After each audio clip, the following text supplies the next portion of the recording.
Most people are probably going to tell you not to farm Zulrah on your Ironman until you have a bowfa, and in my opinion, that's wrong. For most normal people who have jobs and play this game, the bowfa is an insanely long grind, and if you trap yourself to the corrupted gauntlet without doing any other PVM content, you're probably going to quit your Ironman, and I don't blame you. If you want to play Efficiency Scape as a working person, then a main account is probably better suited to you. If you like getting cool items on your own using whatever gear and supplies you have available to you, Ironman is probably more your cup of tea. And getting to the point where you can start to reasonably farm Zulrah is where Ironman is going to get a lot of fun. In this video, I'm going to go over what a reasonable setup to start farming Zulrah looks like, what stats, gear, and supplies you will need to get consistent kills. This is going to be an ideal guide for people who have killed Zulrah before with a bowfa or better, but want to learn how venom mechanics work using anti-poisons, how to manage rings of recoil, and taking advantage of whatever stats and gear you have available to you.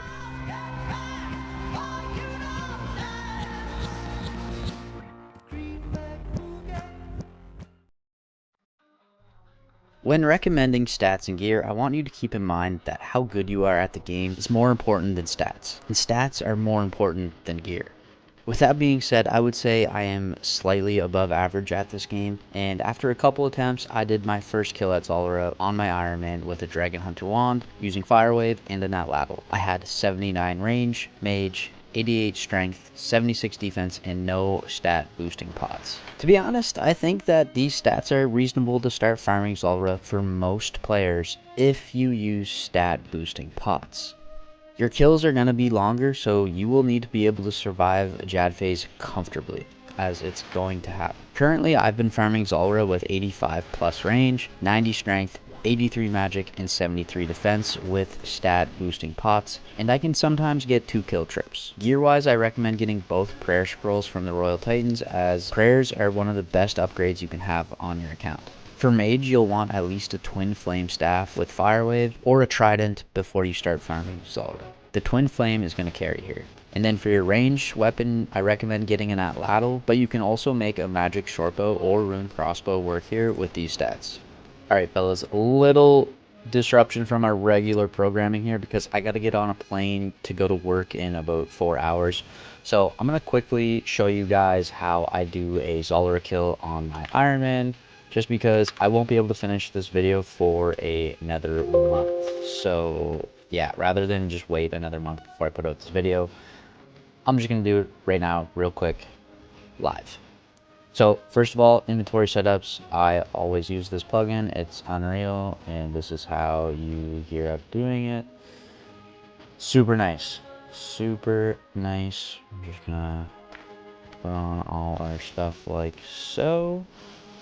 Now, the big difference with using a Ironman that's low level and I don't have the skill requirements to make venoms, the biggest difference is using anti-poisons and rings of recoil. So to use rings of recoil, you basically need 1 per kill.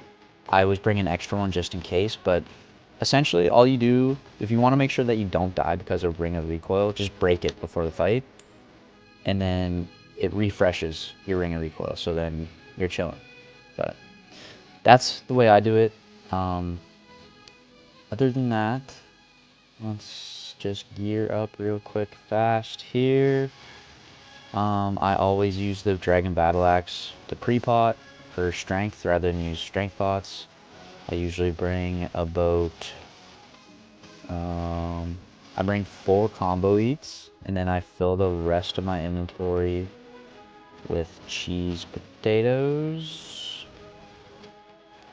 I bring cash for the chartered boat, and I bring a couple house tellies just for a 1-click telly if I see my HP drop below the max hit, which is a 41.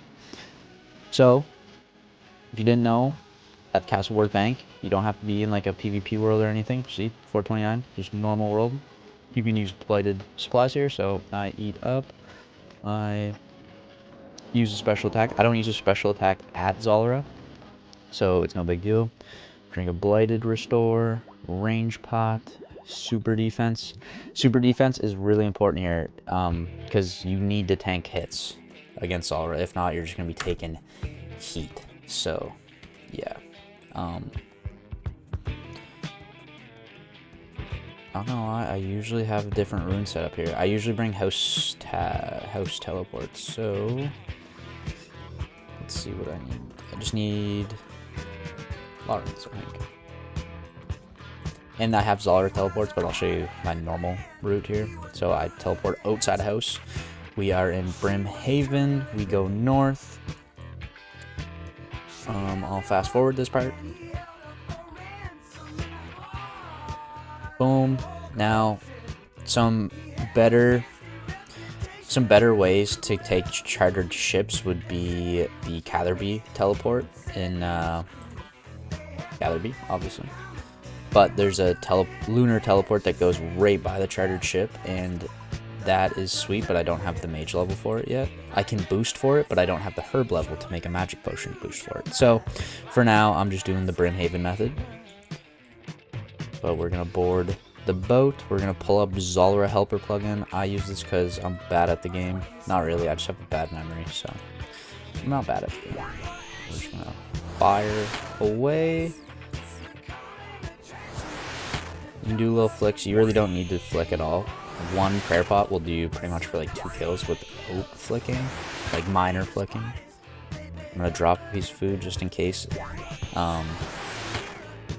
Whenever mage phase, the blue phase comes, which is next here.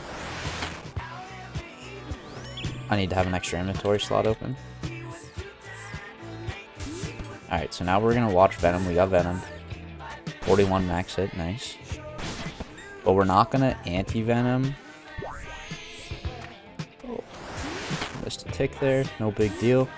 We're gonna wait, we're gonna tank the first 6 venom damage.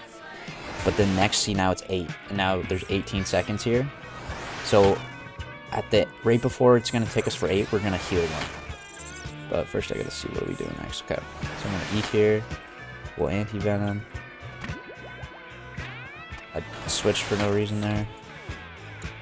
No big deal. But see, it resets the the venom damage counter if you get hit for,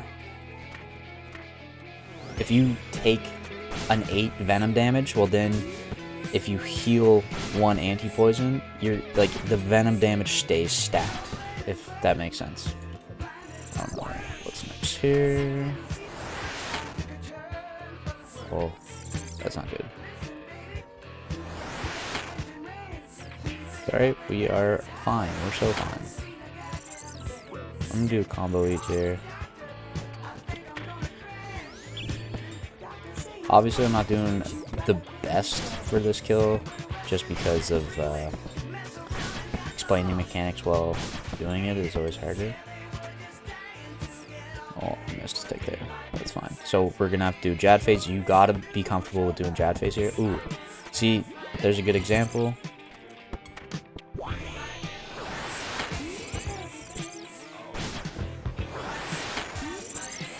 Let me focus up. Should get the kill here.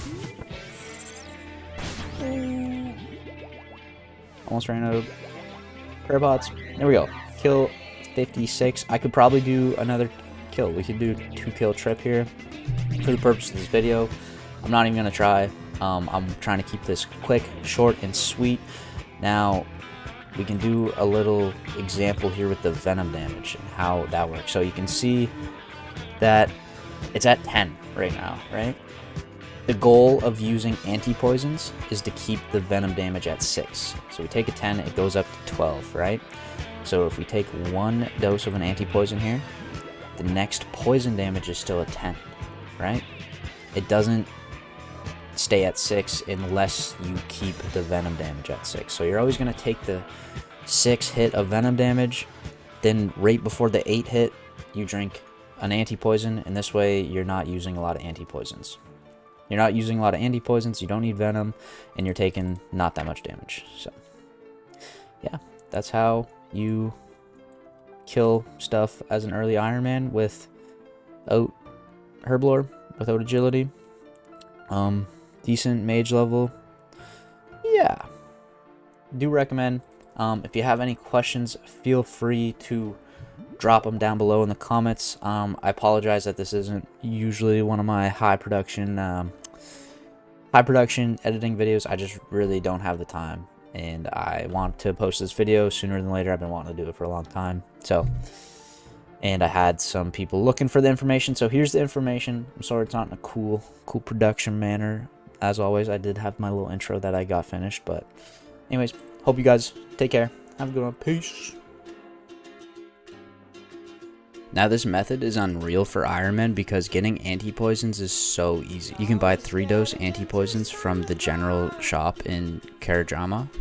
Oh my god, I just absolutely butchered that. But anyways, you know what I'm talking about. You go to this store here and you have 10 pots that you can buy at a time. So while you world hop here, you can just collect a ton so fast. It's great.